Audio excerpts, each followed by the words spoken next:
जब गांधी जी के प्रचंड विरोध के बावजूद भी मार्च 1931 के वार्षिक अधिवेशन में कांग्रेस ने भगत सिंह के साहस की प्रशंसा में प्रस्ताव पारित किया, तब गांधी जी अपनी इस पराजय को नहीं भूले और कुछ महीने भीतर जब मुंबई के गवर्नर पर गोली चली तो गांधी जी ने उसका कारण भगत सिंह की प्रशंसा में पारित इस प्रस्ताव को ही बताया। सुभाष चंद्र बोस ने गांधी जी के इस कथन का विरोध किया। परिणाम स्वरूप गांधी जी सुभाष बोस को भी अपना शत्रु समझने लगे।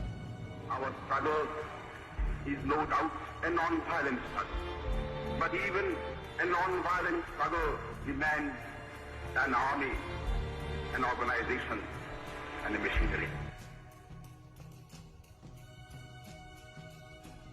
और उनका कांग्रेस अध्यक्ष चुने जाने पर गांधी जी ने कहा कि सुभाष की जीत गांधी की हार है। जब तक उन्हें कांग्रेस अध्यक्ष की गद्दी से नहीं उतारा गया तब तक उनका क्रोध शांत नहीं हुआ।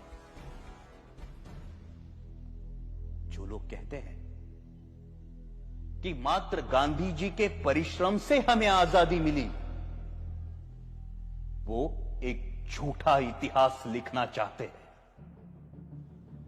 जब तक देशभक्त क्रांतिकारियों के बलिदान को अंधेरे में रखा जाएगा तब तक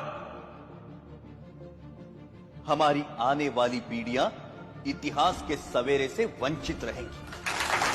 ऑर्डर ऑर्डर। 1947 की सर्दियों में हिंदू मुस्लिम एकता के लिए गांधी जी ने जो आमरण अनशन रखा था, उसे तोड़ने के लिए जो पहली शर्त उन्होंने रखी थी वो ये थी कि दिल्ली की मस्जिदों में शरण लिए हुए हिंदू और सिख शरणार्थियों को मस्जिदों से बाहर निकाला जाए और मस्जिदें मुसलमानों को सौंप दी जाए। सरकार गांधी के अनशन के सामने घुटने टेकने पर मजबूर हुई और जिस दिन गांधी जी ने अनशन तोड़ा उस दिन वर्षा भी हो रही थी। उस असाधारण सर्दी में अच्छे घरों में रहने वाले लोग भी कांप रहे थे, परंतु उन निराश्रितों के ठिठुरते हुए कुटुंब के कुटुंब मस्जिदों से बलपूर्वक बाहर निकाले गए। जिस दिन यह घटना घटी संयोगवश मैं दिल्ली में ही था और मैंने अपनी आंखों से गांधी जी की जिद को पूरा होते हुए देखा। कड़ाके की सर्दी और वर्षा में कपकपाते हुए वो लोग बिरला हाउस पहुंचे।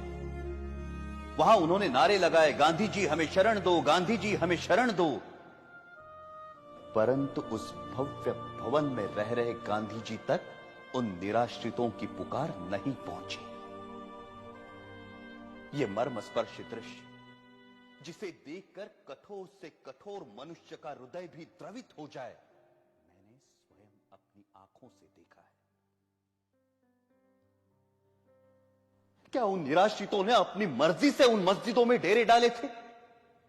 क्या गांधी जी को उन विषम परिस्थितियों की कल्पना नहीं थी जिनसे बाध्य होकर वो बदनसीब उन मस्जिदों में शरण लेने को मजबूर हुए थे?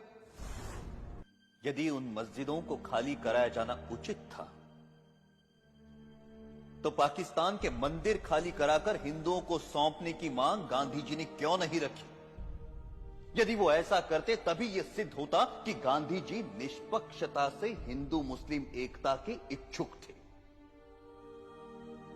परंतु गांधी जी ने पाकिस्तान और वहां के मुसलमानों के सामने अपना अनशन खोलने के लिए एक भी शर्त नहीं रखी, क्योंकि अपने अनुभव से उन्हें मालूम था कि उनके अनशन का जिन्ना और उनके अनुयायियों पर कोई असर नहीं पड़ता।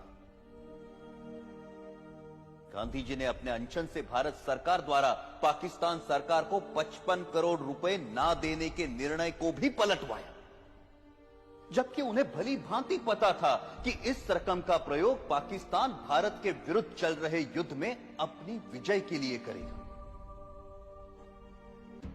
वो अनेकों बार जिन्ना से मिलने गए और सदा उन्हें जिन्ना भाई अथवा कायदे आजम कहकर संबोधित किया, लेकिन एक भी ऐसा अवसर नहीं आया जब जिन्ना ने उनसे सहयोग की इच्छा प्रकट की हो।